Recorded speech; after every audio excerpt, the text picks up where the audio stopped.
ಎಲ್ಲರಿಗೂ MCQ master ಕ್ವಿಜ್ಗೆ ಸ್ವಾಗತ.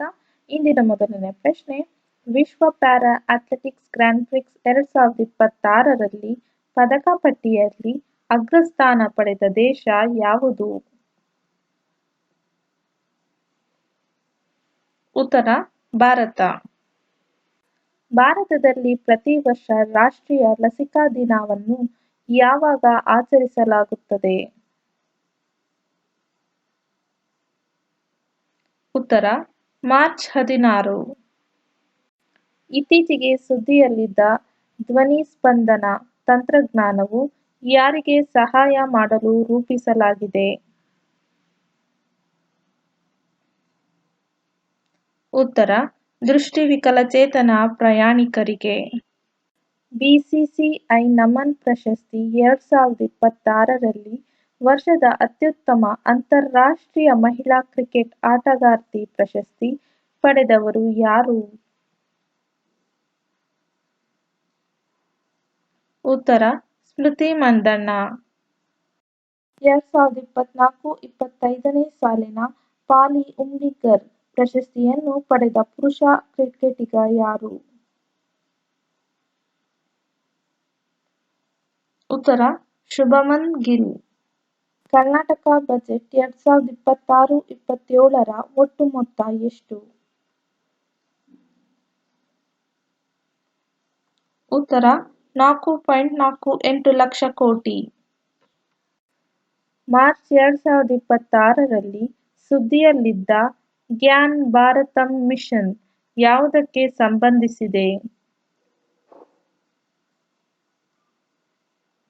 ಉತ್ತರ ಹಸ್ತಪ್ರತಿಗಳ ಡಿಜಿಟಲೀಕರಣ ಮತ್ತು ಸಂರಕ್ಷಣೆ.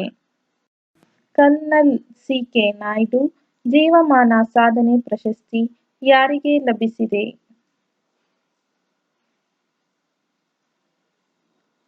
ಉತ್ತರ ಮೇಲಿನ ಎಲ್ಲರಿಗೂ. ರಕ್ತ ಹೆಪ್ಪುಗಟ್ಟಲು ಸಹಾಯ ಮಾಡುವ ಜೀವಕೋಶಗಳು ಯಾವುವು? ಉತ್ತರ ಪ್ಲೇಟ್ಲೆಟ್ಗಳು. ಇತ್ತೀಚೆಗೆ ಸುದ್ದಿಯಲ್ಲಿದ್ದ ನವಿಕಾ ಎಂಬುದು ಭಾರತದ ಯಾವ ವ್ಯವಸ್ಥೆಯಾಗಿದೆ? ಉತ್ತರ ಪ್ರಾದೇಶಿಕ ನ್ಯಾವಿಗೇಷನ್ ಸ್ಯಾಟಿಲೈಟ್ ವ್ಯವಸ್ಥೆ. ಸುಜಲ್ ಗಾಂವ್ ID ಉಪಕ್ರಮವನ್ನು ಯಾವ ಯೋಜನೆಯಡಿ ಪ್ರಾರಂಭಿಸಲಾಗಿದೆ? ಉತ್ತರ ಜಲ ಜೀವನ್ ಮಿಷನ್. ಭಾರತದ ಡಿಫೆನ್ಸ್ ಫೋರ್ಸಸ್ ಮಿಷನ್ 2047 ಮಾರ್ಗಸೂಚಿಯನ್ನು ಬಿಡುಗಡೆ ಮಾಡಿದವರು ಯಾರು? ಉತ್ತರ ರಾಜನಾಥ್ ಸಿಂಗ್.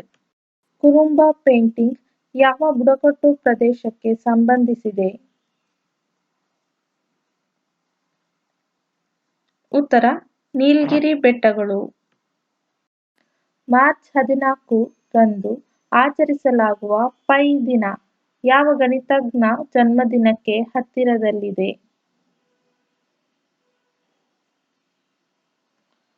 ಉತ್ತರ ಆಲ್ಬರ್ಟ್ ಐನ್ಸ್ಟೀನ್. ಇತ್ತೀಚೆಗೆ ಸುದ್ದಿಯಲ್ಲಿದ್ದ ಟೀಮ್ ಕಲ್ಕಿ ಎಂಬುದು ಏನಾಗಿದೆ? ಉತ್ತರ ಡ್ರಗ್ ಟ್ರಾಫಿಕಿಂಗ್ ನೆಟ್ವರ್ಕ್. ಅಂತಾರಾಷ್ಟ್ರೀಯ ರೈಲು ಕೋಚ್ ಎಕ್ಸ್ಪೋ 2026 ಎಲ್ಲಿ ನಡೆಯಿತು? ಉತ್ತರ ಚೆನ್ನೈ. ಮಾನವ ರಕ್ತದ pH ಮೌಲ್ಯ ಎಷ್ಟು? ಉತ್ತರ 7.4.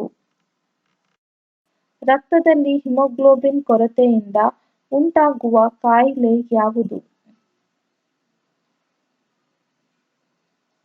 ಉತ್ತರ ಅನೀಮಿಯಾ. ಇಸ್ರೇಲ್ನ ಇತ್ತೀಚಿನ ರಕ್ಷಣಾ ತಂತ್ರಜ್ಞಾನದಲ್ಲಿ ಲೇಸರ್ ಆಧಾರಿತ ಕ್ಷಿಪಣಿ ರಕ್ಷಣಾ ವ್ಯವಸ್ಥೆಯ ಹೆಸರೇನು?